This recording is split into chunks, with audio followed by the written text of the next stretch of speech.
Assalamu alaikum. Бүгінгі таңызға өлпілдек, дәмі тіл үйрер омлет дайындаймыз. Ол үшін біз 150 мл сүтке 3 жұмыртқа саламыз. Сосын аздаған тұзын қосып, жайлап 30 секундтай араластырамыз.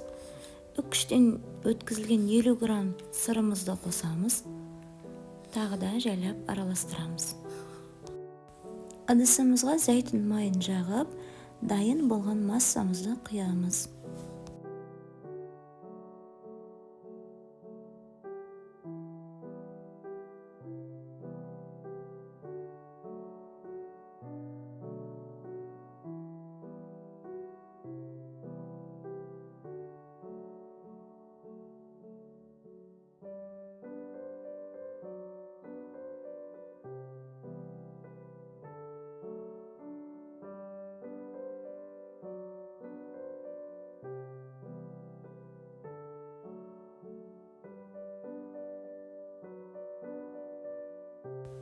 Мінекей достар, сіздер де жасап көріңіздер.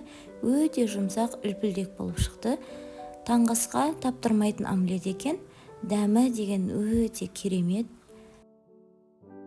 Басқа да рецепттерді күнделікті көріп отырғыңыз келсе, каналыма тіркеліп алыңыз.